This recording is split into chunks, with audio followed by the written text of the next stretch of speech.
Let's get right into the swing of things. And to kick us off, we're actually going to discover how the megatrends will be shaping the way we work and live. And our first speaker today is Sumant Mandal. Sumant is managing partner and co-founder of LA-based March Capital. He's also the co-founder of two leading technology incubators in the San Francisco Bay Area called The Hive and The Fabric. In his nearly 2 decades of venture capital, Sumant has generated multiple meaningful exits, and he currently serves on the board of numerous market-leading companies, including BuildDesk, IoTium, Sage Security, and more.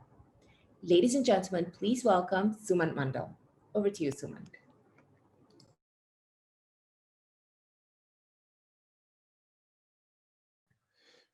Well, thank you. I'm very happy to be here, and I'm very grateful that Kyril and Srini invited me to speak about what I think is the most exciting thing around us these days, which is how technology is evolving.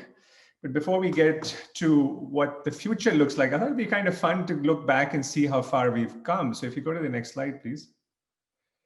The next one.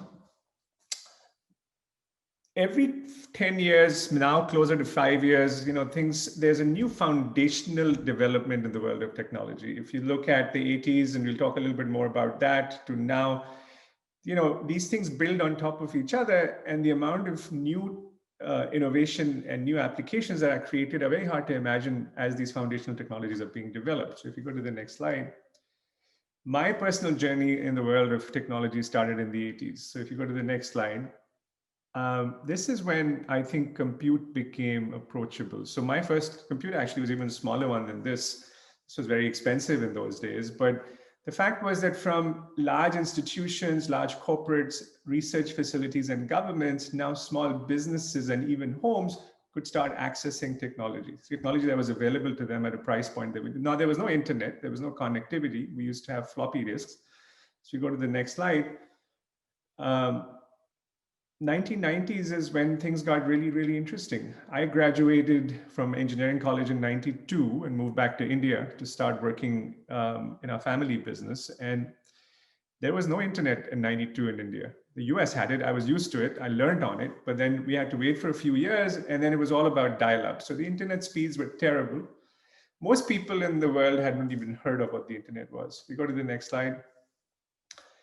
And we came into the 2000s and broadband started. We started hearing about things like DSL and cable and global, and I think the seminal moment was probably in 2006 when the iPhone launched. And it's hard to imagine the world without smartphones, but 2006 was when the first iPhone came out. And the other thing that happened simply just around the same time was when AWS started developing what we now know as cloud technologies. It was basically cloud storage at the time. And with this kind of infrastructure, you started to see new kinds of applications emerge. Sharing applications, Uber, ride sharing, or social media sharing, or content delivery online. I think this was when what we think of as the world of technology or the world of the internet was actually created. So we go to the next slide.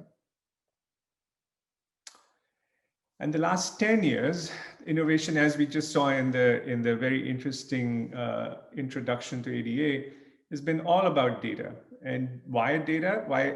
It's because you can now use data efficiently, and the value that you get from that data far exceeds the cost of using that data. And that's because the price of compute has come down, and network or bandwidth is unlimited. And so if you can store and compute and then transfer that information at very low cost, you can actually get the benefit of it. And so you have words like predictive analytics, so computer vision, deep learning, NLP, artificial intelligence. All of this was the last 10 years. It continues to grow, but it became more mainstream, at least in my world, in the last 10 years. You go to the next slide. So what is the cloud? So if you go to the next slide, please. The cloud is basically a technology that allows you to to consume compute infrastructure in a very malleable way. It's a much less rigid way to consume this infrastructure than the whole data center architectures used to be. Now, there are multiple types of clouds. Amazon has AWS, and Google has their Google Cloud, and Microsoft has theirs, and Alibaba has theirs, and I'm sure other companies in that part of the world as well. Those are what we call public clouds. And what those allow you to do is to consume this infrastructure as a service. which is basically you don't need to buy anything, you can rent it as you use it. But then you also have the world of private clouds where large companies are creating their own cloud-based infrastructures just for their own usage. So, and then you have this sort of world of hybrid and multi, et cetera, et cetera. So if you go to the next slide, well, it enables a whole host of things that you couldn't have done before. Streaming cloud, Netflix is a very big consumer of the cloud services from AWS. I'm sure ADA's streaming services use different clouds in local markets. E-commerce is driven by the cloud, but for large enterprises, it has been a real enabler for them to build applications that can be very nimble and serve their needs in ways that they couldn't have possibly imagined before. Go to the next slide. And it's a massive business. If you just look at what the cloud unlocks and you look at just these 5 companies, 10 years ago, these companies were probably worth 1/20th or 1/25th of what they are worth today. So the growth in, I would say, not just people spending money on the cloud, but the equity value that's been created by the innovation or the availability of the cloud has been tremendous over the last decade. Next slide, please. So this is a slide, index that we look at very carefully. And if you look at how the cloud index has grown over the last few years, the growth has been staggering. It has far outperformed the rest of the technology world.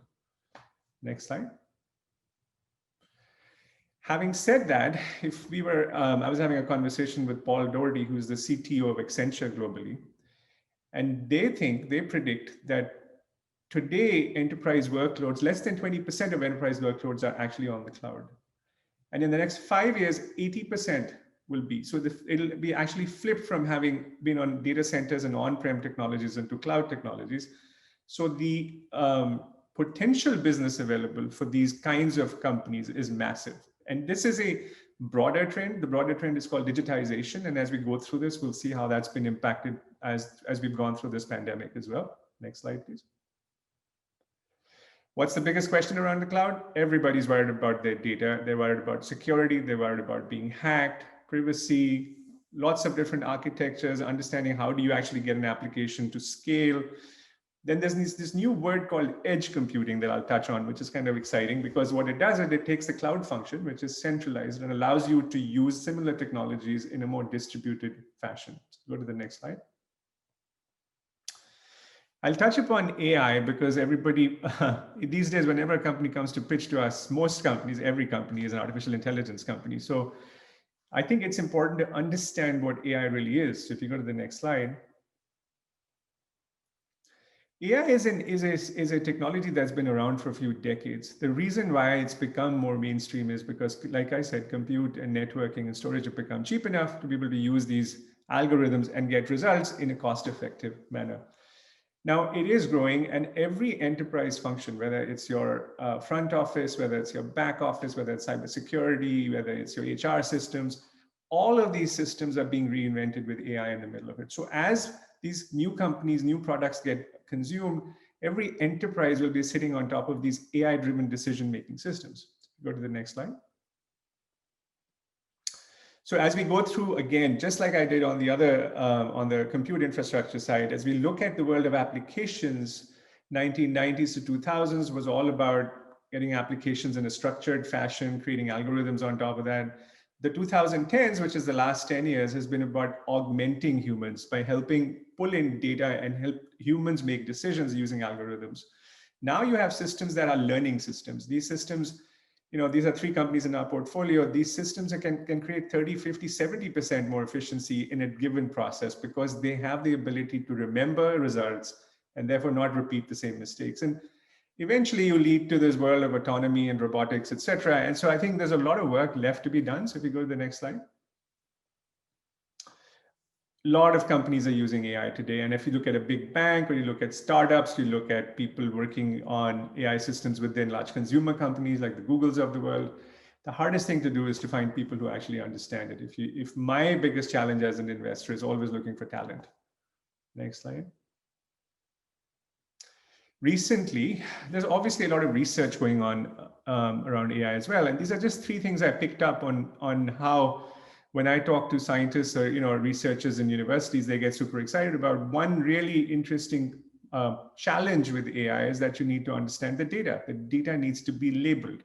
and very difficult to find clean and labeled data sets. So there's something called reinforcement learning, which is trying to create algorithms that can actually learn on data that may not be as well labeled or as clean.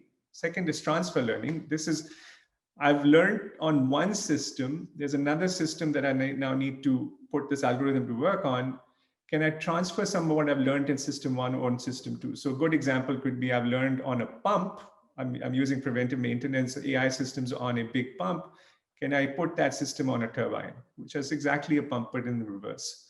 And then you have federated learning, which is really around privacy, which is, I'll run this algorithm, I'll share results with you, but I won't show you the data that I'm running all of this. So all of this leads to the next sort of slide, which is today what AI does, and this is important to remember. AI is today trained to do one thing really well. So it's kind of like automating something that you know can be automated, that you know the answer of. What it doesn't understand is why is something happening. And so if I put my engineering hat on or science hat on, this is very exciting because you have now a tremendous body of work that needs to be done to make AI understand the reason. So next slide. And here's just some data on a few of our companies and the kinds of efficiency that they've created for their customers. Next slide, please. So Spark Cognition is a very interesting company, which is the company that I told you. I was talking about turbines, but they run their system on submarines and preventive maintenance on oil rigs and preventive maintenance for wind turbines. So these are real world applications where you're not just saving money or creating cost efficiency, you could even be saving life by finding a fault before something happens. Go to the next slide. AI has huge impacts on workforces. Next slide. Networks. I think all of us are in, at least in that part of the world, understand what Geo has done to the world of wireless. And I'm sure Asiata, if not EDA, is very keenly aware of what they're doing. It's been purely 100% focused on automation and AI that has allowed them to do this. Next slide. Financial services, next slide. And now we're in the world of COVID, and I know I'm running very tight against time, so I'm going to try and go through quickly. If you go to the next slide, what has COVID really done? There was a supply problem. There was a big problem when in late last year, Wuhan shut down and people had to rebuild supply chains. There's been a huge demand problem as people have had economic hurt, and work from home has completely shifted how the world of digitization and adoption of digital technologies is going on. Next slide. But what has been incredible is watching how e-commerce has sort of filled the hole. So if these are some categories, there was a conversation I had with the CEO of MasterCard who said that they're seeing spending levels now close to 85 to 90% of what they were seeing in January, but it's completely different on what people are spending on. Next slide. And then, of course, if you can't work from your own office, you need to consume applications. You still need to get that application on your computer from somewhere. And so cloud has become a must-have. Next slide. Just imagine a situation where you have a call center or you have engineers and suddenly have to work from home. The network, the actual physical network that we use and consume on the internet was not designed for this. So a complete redesign and rethinking has to happen around that as well, around the infrastructure. Next slide. But we have companies that have done incredibly well because the 10 years of innovation and change of behavior has happened in a year. So go to the next slide. And of course, stock market gives you that and shows you that in droves. Next slide. This is our version of what we think the recovery will look like. I think a lot of things are now very clear. We came up with this slide maybe 90 days ago when it was not that clear. But we're seeing technology has become a more important component of everything, businesses, people's lives, in the way we have conferences, the way we talk to each other than it ever was before. Next slide. And so looking forward in 3 minutes, I'm going to try and do this. Next slide, please. 5G, I think you must be very well aware in this group on what 5G can do. And just think of 5G as zero latency, infinite bandwidth. And you have a lot of other things that it enables. If you go to the next slide. You have many connected devices, and then as more and more devices start generating data, this concept of edge computing, being able to run algorithms and take decisions not by taking data all the way back to the cloud, but in real time, really where the action is happening, that will drive for what we think is autonomous vehicles and stuff like that, which need that kind of infrastructure to actually work. Go to the next slide. And that's why I think for us, we think 5G's biggest impact will not be for consumers, will be for industrial and businesses, for enterprises. Quantum computing, I could spend an hour talking about this. This is when Einstein says, I don't think God plays dice with the universe because it breaks the laws of physics as we understand it. But a tremendous amount of research is going on. And the big sort of thing to think about quantum is that you can have a quantum computer take decisions and make and do compute processes in parallel versus waiting for if this, then that kind, which is what classical computing has been. Next slide. Today, it's really being used for cyber, it's being used for new chemical discovery, new drug discovery. But I think over time, as it becomes more and more robust, it'll be used in a ton of different industries. Next slide. One big trend, this device that we are used to, a device we own to compute, to get into the network will disappear. The network, the compute will be in everything. It'll be in your car, it'll be in your shoes, so I think this physical and virtual worlds will combine, will merge. Next slide. And lastly, what I'll leave you with is we're going to soon be sitting on top of this supercomputer, which basically will have access to data, access to network, access to compute anywhere. And in some ways, you can think of a city as a supercomputer and gives rise to tremendous amounts of different applications that you can't even imagine today. And so for my last slide, I'll just leave you with this thought that the next 10 years will probably see a lot more disruption and a lot more innovation than we've seen ever before. With that, back to you. Oh, thanks so much, Suman. That was fascinating, and I think couldn't be more timely given that so many of us are now having to work from home and change the ways we work. We're short on time, but I did want to ask one question because we've had a few questions come in. So this question says, I'm from Southeast Asia. Do you think countries in this region are ready for AI, 5G, quantum computing? Some countries don't even have the basic infrastructure in place. Why or why not?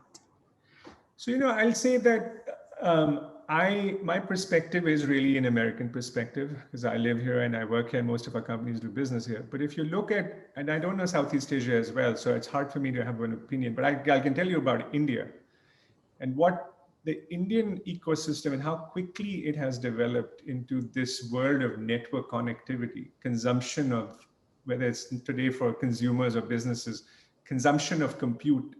And what we've seen happen over the last 36 months is unprecedented. It's just so quick, so fast, and the pandemic has made it a must-have. There's no other way for people to do what they do unless they're doing it online. So I think there are other drivers, and I know every country and any region has their own unique, specific ways and needs and flavors of how they do it. But I do think it has to happen. It will happen. Yeah. And on that note, thank you so much. We will have to let you go, but what a fantastic way to open up today's conference today for us. I'm, really excited and just a tiny little bit scared about what the future holds. Good. Thank you so much for having me. Thank you.